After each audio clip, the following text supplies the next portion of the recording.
자, 그 다음에 이번 시간 이제 149페이지에 있는 공업지, 공업입지론인데,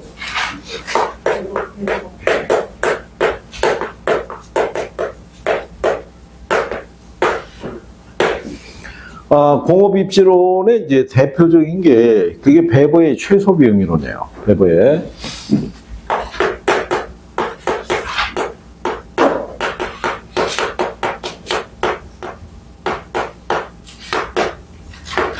얘도 뭐가 설명하냐면 제목이 설명하는 거예요. 자, 이거는 기업이 이윤을 올린다는 얘기는 총 수익에서 총 비용을 공제해서 이윤을 올리는데 배버의 가정은 이게 일정하다는 거예요. 그럼 기업의 입장에서 이윤을 올릴 수 있는 방법이 뭐겠어요? 비용을 줄이는 거지. 그래서 비용을 줄임으로써 이윤을 얻을 수 있는 곳에 공장이 입지해야 된다고 얘기하는 거예요. 대신에 래쉬의 논리는 최대 수요 이론이에요. 그러니까 수요가 많은 곳에 공장이 입지해야 된다는 거예요. 그래야지만 뭐가 많이 발생한다고 그랬어요. 매출이 상품의 판매량이 많을 거 아니에요. 래쉬의 논리는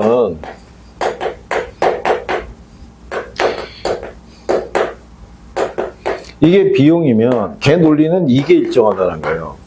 비용이. 그러면 기업의 입장에서 이윤을 올릴 수 있는 방법이 뭐예요? 이게 커져야 될 건 수익이. 수익이 커지기 위해서는 상품의 판매 수량이 있죠. 이게 제일 많은 곳에 공장이 입지해야 된다는 거야. 그러니까 상품의 판매 수량이 많은 곳이니까 수요가 최대가 되는 지점. 거기가 어디겠어요? 시장. 시장이 공장에 입지하게 되면 제품의 판매 가격에 운송비가 가산이 안 돼. 그러니까 판매 가격이 제일 저렴해지는 거야. 그러니까 그때가 판매량이 제일 많을 거 아니에요. 그러니까 제목이 설명하잖아. 하나는 무슨 비용? 최소 비용. 하나는 최대 수요.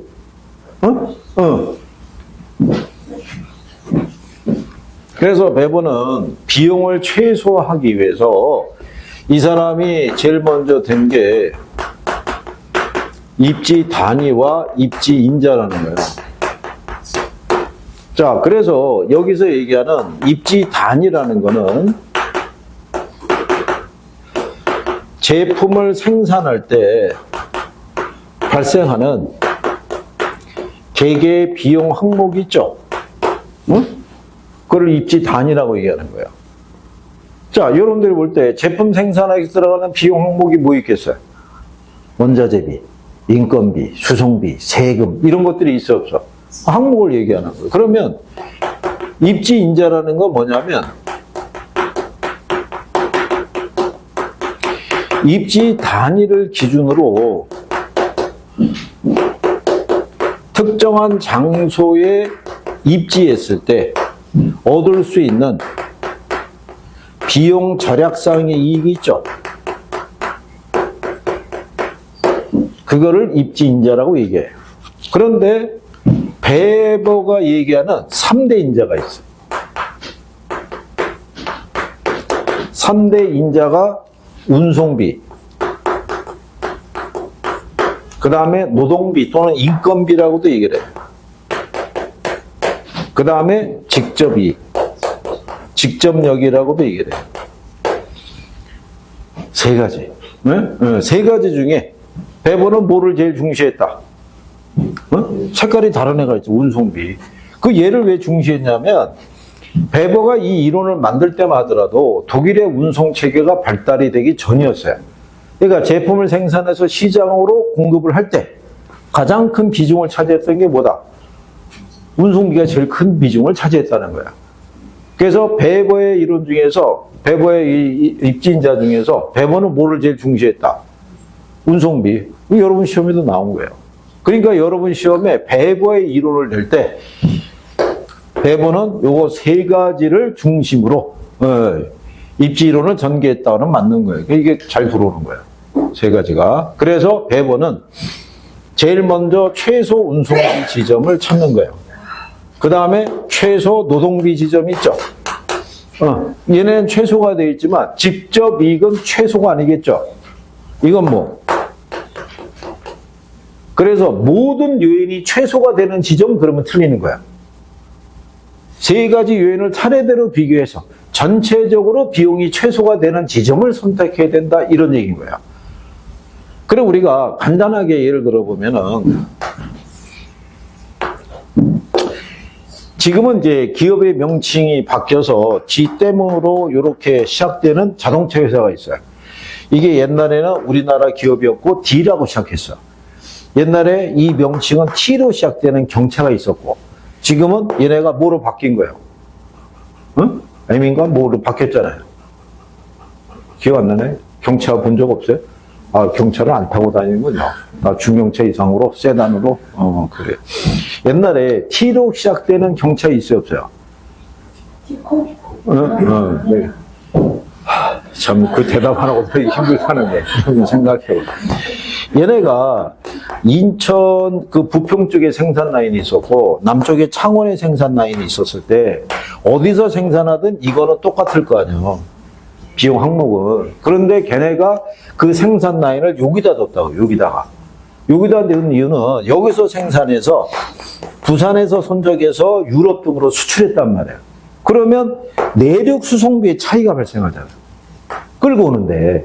그러니까는 이 항목을 비교를 했을 때 특정한 장소에 입지함으로써 비용 절약상의 이익을 가져다 줄 수 있는 게 입지인자인데 그 중에 배보는 뭐를 제일 중시했다? 운송비를 최대한 절약할 수 있는 것을 최우선시했다. 이런 얘기인 거야. 무슨 말인지 하겠어요? 그런데 노동력은 풍부한데 지역 간의 이동은 안 돼.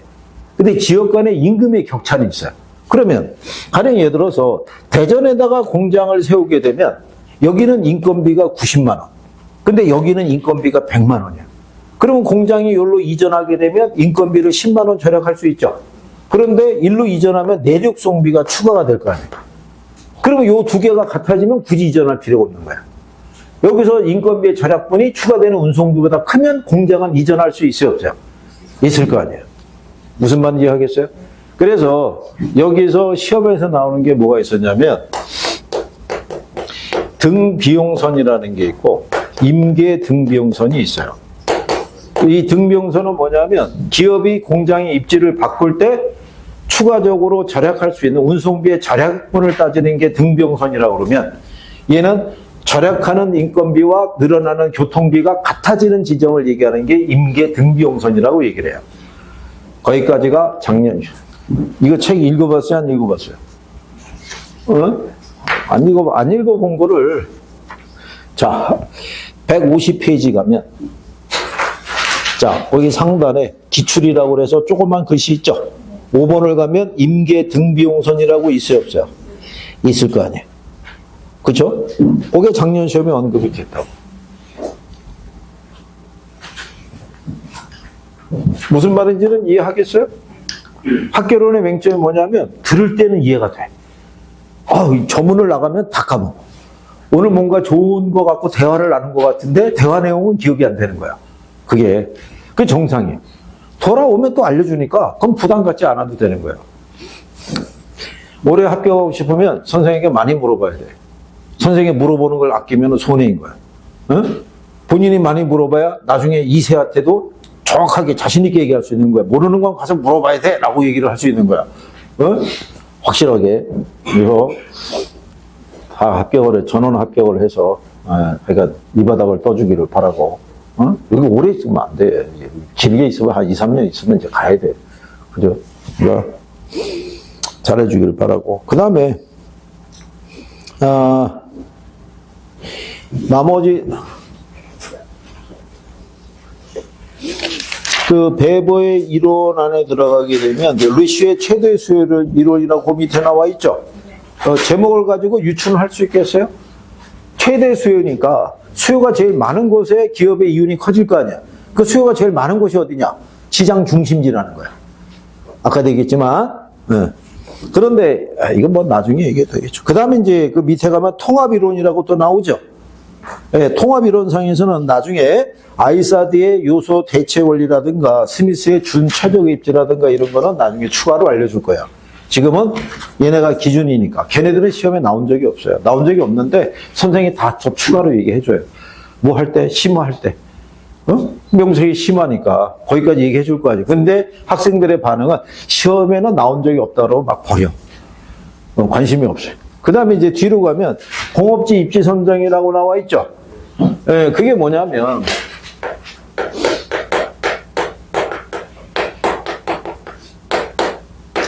배번은 3대 인자 중에 뭐를 제일 중시했다고 그랬어요? 그러니까 이 관점에서 공장이 어디에 입지해야지만 수송비를 절약할 수 있느냐. 그러면 공장의 성격상 원료 산지에 입지했을 때 운송비를 절약할 수 있는 산업도 있고 시장에 입지했을 때 운송비를 절약할 수 있는 산업이 생길 수 있을 거 아니에요. 그거를 설명하기 위해서 배보가 만들어낸 게 원료하고 원료 지수라는 거예요. 그러니까 이 모든 것들을 누가 만들었다? 배보가 만든 거예요, 배보가. 그래서 이 원료라는 것도 보편 원료라는 게 있고 편제 원료가 있어요. 자, 보편 원료라는 거는 시장 어디에서나 동일한 가격으로 구매할 수 있는 것 있죠. 물이나 공기나 뭐 이런 거 얘기하는 거예요. 그런데 편제 원료는 특정한 지역에만 매장되어 있는 원료 있죠. 석회석이나 철광석이나 석유나 이런 애들이 무슨 원료? 편제 원료라고요. 순수 원료라는 것도 있어요. 순수 원료. 자, 그 다음에 원료 지수라는 게 있어요.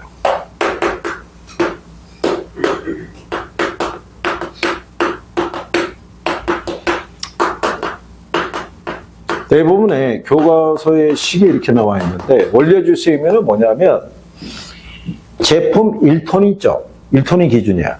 1톤을 생산하기 위해서 투입하는 편제 원료 중량의 크기를 지수로 표현한 거예요. 그래서 이 원료 지수가 1일 수도 있고 1보다 클 수도 있고 1보다 작을 수도 있다는 얘기예요. 그러면 1이라는 얘기는 제품과 원료의 중량의 크기가 어떻다는 얘기예요. 같다. 그러니까 얘는 중량이 불변인 거예요. 불변일 때는 자유입지예요. 왜냐하면 자, 배버가 얘기할 때 특징 중에 하나가 뭐냐면 운송비 있죠. 운송비는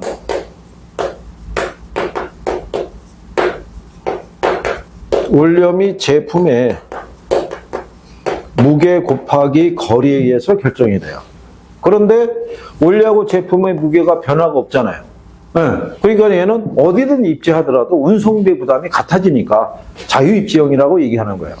그런데 1보다 크죠? 1보다 크면 이 원료를 투입해서 제품이 만들어질 때 중량이 커지겠어요? 줄어들겠어요? 응? 자, 참고로 분모하고 분자가 같으면 1이죠? 지금 1보다 크죠? 그거는 분모보다 분자가 크다는 얘기야. 1보다 크니까. 그런데 문제는 얘를 투입해서 얘가 만들어져야 될 거 아니에요. 그러면 예를 들어서 얘를 100을 만들어야 될 때 얘가 110이면은 110을 투입해서 100이 만들어지는 거 아니에요. 그 중량이 커져요, 줄어들어? 줄어들 거 아니야, 중량이. 그러면 자, 원료 산지가 있고 여기 시장이 있다 그러면 원료가 110이에요. 응? 그러면 여기서 무게를 줄여서 보내는 게 낫겠어? 아니면 이걸 여기로 끌고 가서 여기서 100을 만드는 게 낫겠어? 줄여서. 그러니까 제품이 만들어지는 과정에서 중량이 감소되는 애 있죠? 걔는 원료 제한적인 산업이다 이거예요.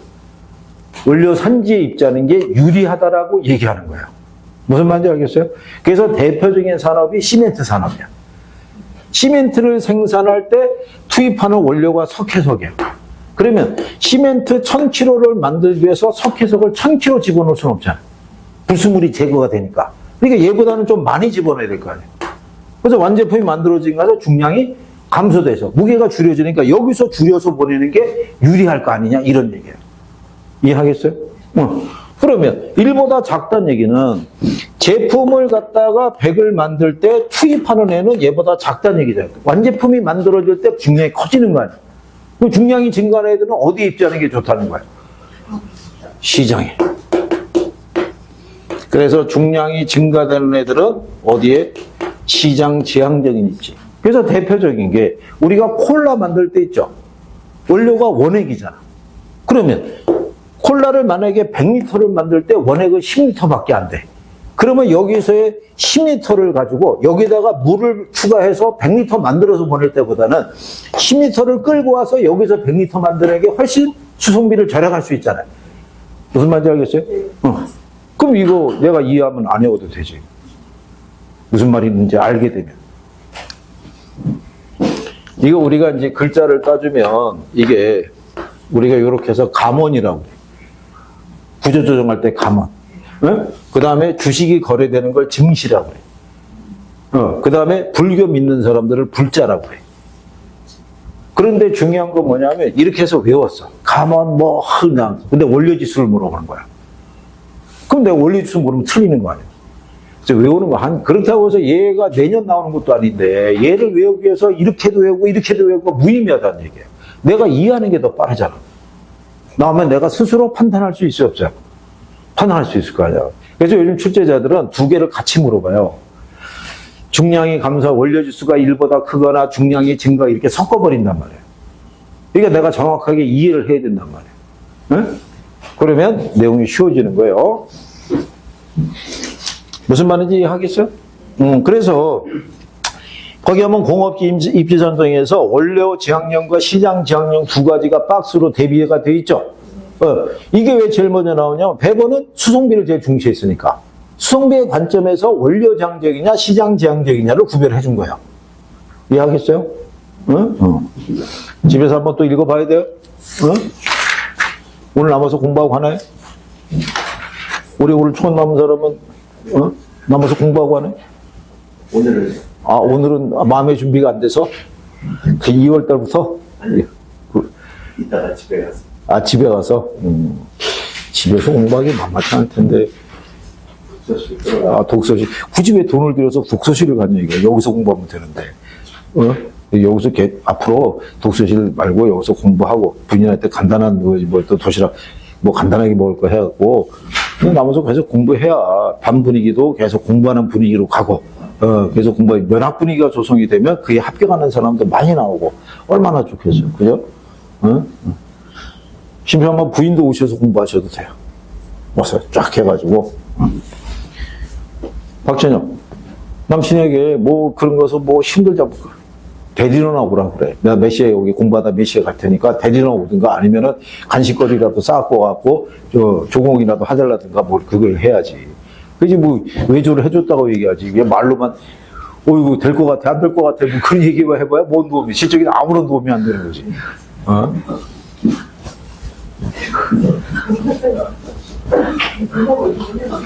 내가 내가 하나 예를 들어주면은 내가 이제 여기 수원 쪽에서 강의할 때 거기 남부역에서는 젊은 26 먹은 그 처녀가 있었는데 직장 다니면서 공부를 하는데 그 남친이 S전자에 근무하는 연극 근무하는 친구인데 저녁마다 데리러 와요. 저녁마다. 빠짐없이. 물어보니까 다른 날도 퇴근해가지고 집에 왔다가 옷 갈아입고 가서 여친 픽업해가고 학원으로 데려다 주고 집에 가서 있다가 끝날 때 되면 또 데리러 온다는 거야. 내가 자주 봤어요. 1층에서. 근데 그 남친이 뭐랬냐면 5년을 내가 기다려줄 수 있다 얘기했대. 5년. 합격할 때까지 5년은 내가 이렇게 내가 너를 케어해줄 수 있다. 그래가지고 저러면 그런 예가 있더라고 얘기를 해요. 그 정도까지는 바라지 않더라도 최소한의 굉장하죠. 이게 그 저희가 아마 그의 직장 다녀서 1차 먼저 하고 2차 못 따랐는데 1차는 합격했어. 그 정도 했는데 얼마나 그렇게 뿌듯하겠어. 1층에 엘리베이터 타고 탁 내리면 남친이 거기서 쭉 서 있어. 내가 하도 그래갖고 1층 추우니까 올라오라고 그랬다고. 웬만하면 옆에 앉아서 수업 들어도 된다고 부러워. 그러니까 열심히 하면 되는 거예요. 열심히 하면. 그리고 기왕 공부 시작한 거 즐겁게 하는 게 제일 좋은 거 아니야? 어차피 압박이야 생기겠지만. 그래서 오늘 윤총관 남아서 공부하고 한다고? 몇 시까지? 저도 시간 재고 있네 또. 이거 몇 시까지? 몇 시까지? 응? 아니, 여기 제일 저기 마청이 남아서 매일 저까지 공부하고 가잖아.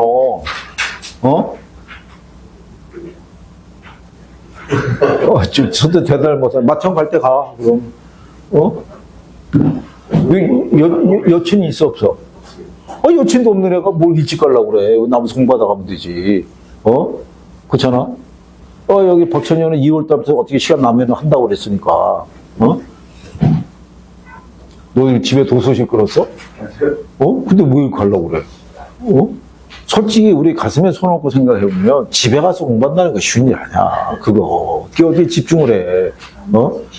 쉽지가 않다고. 전화하면 전화 받아야 되고, 그렇잖아? 밥 먹으면 밥 먹어야 되고, 뭐 좀 도와달라고 그러면 안 도와줄 수 있어요? 도와줘야지. 하다못해 분리수거를 해달라도 분리수거 나가야 되는데, 공부하는 리듬이나 이런 게 중요한 거예요. 그래서 집중을 해서 정리하고 와야 될 거 아니에요. 남자들이 괜찮지. 자, 어쨌든 이번에 우리가 할 단어는 부동산 정책론이에요.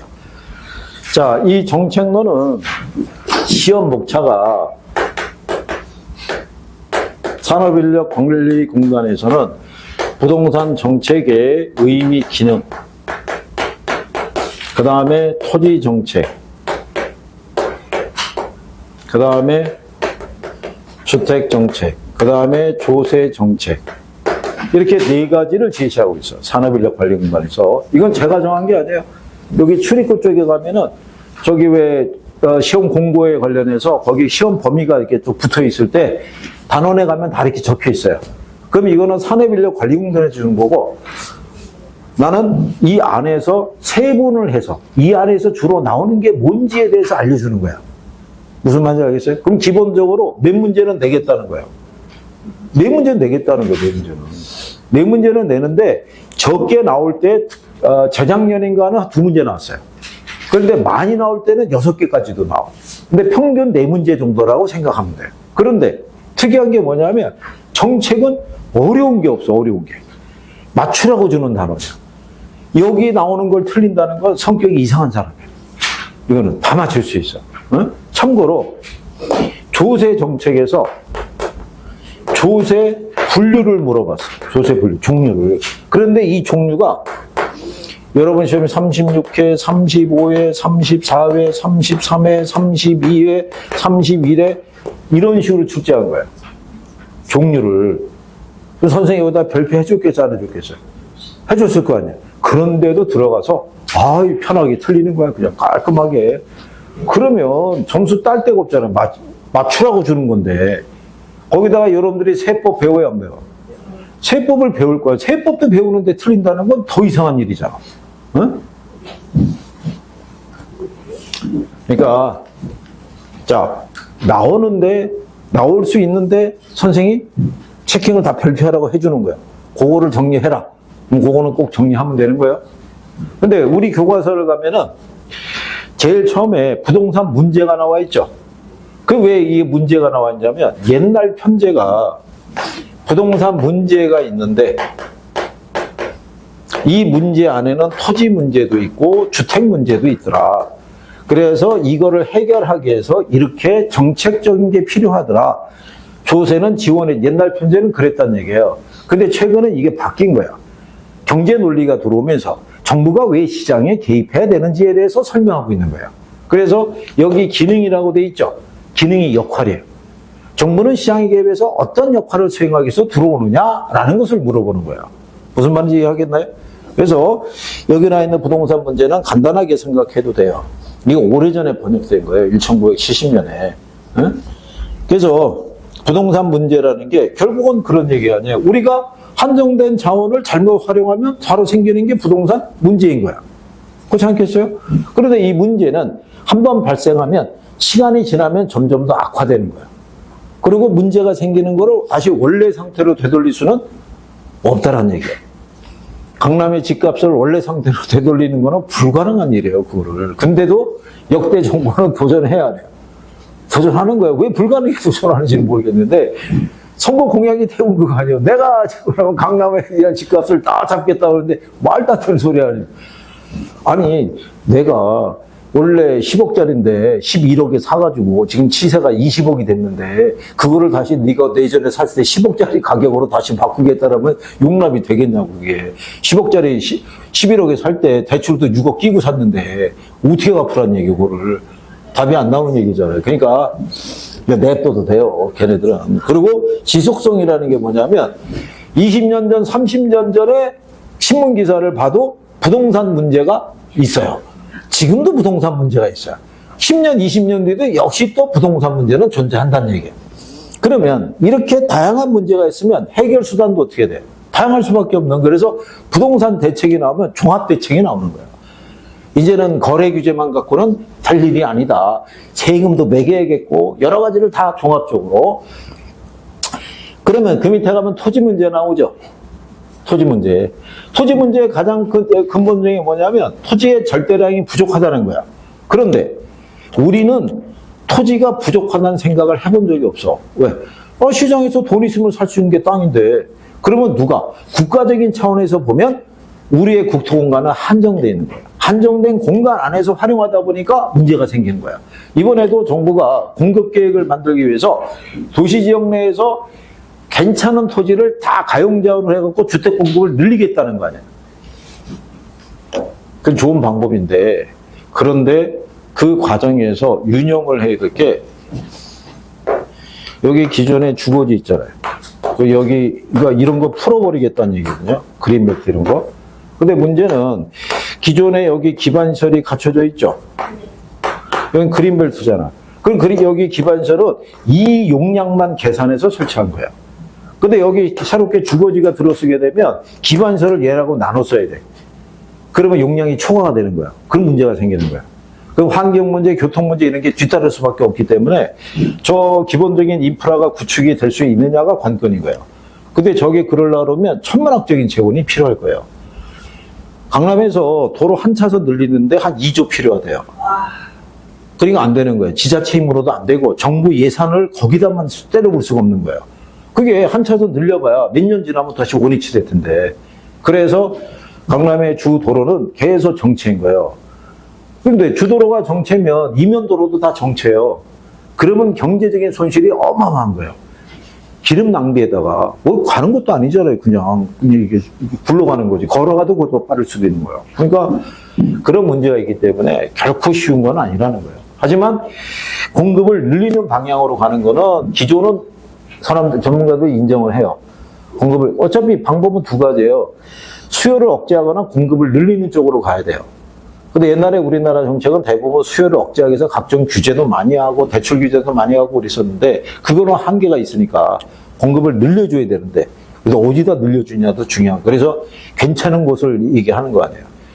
멀리 떨어진 곳에다가 늘려봐야 가지도 않을 거 아니에요, 사람들이.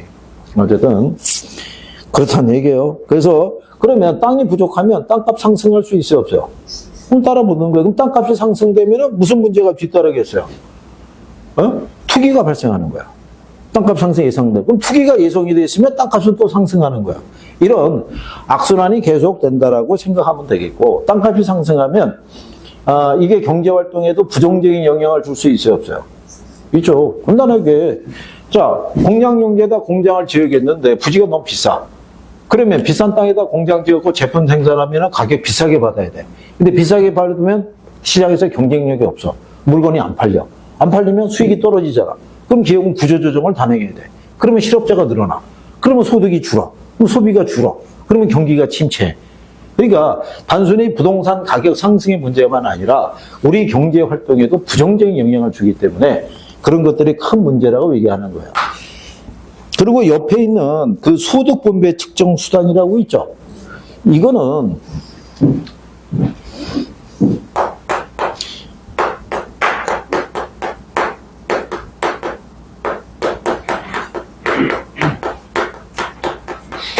계층별 소득 분배에 관한 논리지.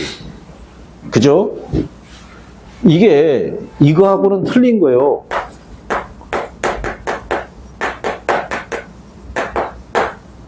이건 아니라는 거예요. 토지 소유가, 이 토지 문제 중에 하나가 뭐냐면 토지 소유가 편중이 돼 있다는 게 문제인 거예요. 이게. 근데 여기서 나오는 이거는 계층별 소득 분배라는 거는 뭐냐면 빈부의 격차를 얘기하는 거예요. 예를 들어서 전 세계적으로 7위가 1인당 국민소득 7위가 캐나다인가 그럴 거예요. 근데 걔네가 58,456불 정도가 된다 그러면 8위가 미국이 돼요. 얘네가 58,112불인가 그래요. 그럼 1인당 국민소득은 별반 차이가 없잖아. 그런데 얘네는 계층 간의 소득 배분이 잘 돼 있다는 거야. 그러니까 잘 살고 못 사는 사람의 그 차이가 적다라는 얘기인데 얘네는 그 빈부의 격차가 심하다는 거야. 그러니까 얘네는 다인종 국가다 보니까 흑인이나 아니면 히스패닉이나 이런 애들은 소득이 낮은 애들이야. 그러니까 혜택을 제대로 못 받는 거예요. 그게 되고 있느냐를 살펴보는 게 여기 나와 있는 로렌스 커브라든가 지니 개수라든가 이런 거 얘기하는 거예요. 시험에 나온 적은 없어요. 이게 그냥 지금은 뭐 참고해도 되겠고. 그 다음에 근데 이거를 선생들이 문제집에다 막 넣어요. 문제집에다. 뭐 나중에 문제집 나오면 설명은 다 해주는데 단 얘기를 해주는 거예요. 시험에 나온 선례는 없다. 그리고 일단은 중요한 거 그림이 못 나와. 왜 그림이 없냐면 이 출제자들이 옛날에 15회 이때는 그 출제자들이 맥을 잘 다뤄서 이런 그림도 출제를 했어요. 근데 그 이후로는 이걸 못해. 그러니까 출제자들도 이런 박스형 있죠. 칸맥 이렇게 잘라갖고 이거밖에는 출제를 못해. 이런 그림은 못 나와요. 그래프도 등장한 지가 꽤 오래됐잖아요. 안 나오잖아요. 그죠? 자, 그 다음에 주택 문제 중에 하나가 뭐냐면 양적인 문제예요. 양적인 거는 주택의 절대량이 부족하다는 거예요. 1가구 1주택 문제 있죠? 그래서 대부분의 이 개발도상국가들이 제일 먼저 한 게 뭐냐면 1가구 1주택 문제를 해결하기 위해서 주택 보급률을 100% 이런 거를 도전하고 있는 거예요. 우리나라는 주택 보급률이 100%가 넘어야 안 넘어요? 넘어요. 100%가 넘는데 문제는 수도권이 있죠? 수도권에 50%가 새 살고 있어. 50%가. 그러니까 내가 내 집을 갖고 있다 그래서 다른 사람도 다 자가라고 생각하면 안 되는 거예요. 수도권이 집값 비싸잖아요. 절반 이상은 다 새 살고 있는 거예요. 그러니까 주택 보급률은 100%가 넘어섰지만 배분이 그렇게는 안 돼 있다는 얘기예요. 배분이. 지금도 어디 재개발하는 지역을 가서 실소유주 주소지 검색하면은 그 동네 사람들이 반도 없어. 다 외지 사람들이에요, 그냥. 그러니까 그렇다는 얘기예요. 근데 양적인 문제가 어느 정도 해결이 되면 질적인 문제가 들어와요. 질적인 문제라는 거는 뒤로 가면은 이게 무슨 문제냐면 소득이 있죠. 소득은 옛날에 비해서 몇 배 늘어났어요. 옛날에 80년대 있죠. 80년대는 대기업 신입사원들 연봉이 한 700만 원, 600만 원, 700만 원 수준이었어요. 근데 그거 받아가지고 한 5년에서 8년, 10년도 안 걸리면 작지만 내 집 살 수 있었어요. 근데 지금 연봉이 3천, 4천 넘어가. 그런데 그거 모아가지고 집 살 수 있다 없다? 집 못 사는 거야. 어? 그래서 거기 측정하는 게 우리가 이제 그거 가지고 거기 그 156페이지 가면 하단에 주거비 부담 측정 지표라고 돼 있죠. 거기 가면 슈머베 지수라고 돼 있죠. 이게 또 상식이에요. 참고하시면 돼요. 우리 옛날에 학창시절에 엥겔 지수라고 배웠죠. 어? 이건 소득에서 뭐가 차지하는 거예요? 이건 식비예요, 식비. 그래서 이게 높다는 얘기는 벌어서 먹고 살기 힘들다는 거예요. 이건 후진국의 빈곤 척도의 측정 지표예요. 그런데 소득 수준이 높아지면 이 지표가 떨어져야 되잖아. 근데 요즘 우리는 이게 높아지고 있어. 왜? 1인 가구가 많아지다 보니까 요즘 주로 배달 주문해갖고 많이 사 먹는 거야, 이게. 그러다 보니까 이게 높아지고 있는 거고, 슈어베 지수는 전체 소득 기준에 했을 때 이게 주거비 얘기하는 거예요. 그러니까 얘가 높다는 얘기는 뭐냐면 월급 받아서 월세 내고 나면 남는 게 없다는 얘기예요. 생활이 어렵잖아요. 그러면 정부나 지자체에서 지원을 해줘야 되는 거예요. 주거비 보조를. 그래서 우리는 주거비 보조 해줘야 안 해줘요? 해줘요. 차상위 계층 외에 그 40% 미만인 사람들 아니면 수급자 이런 사람들에게는 주거급여 형식으로 지원을 해주는 거예요.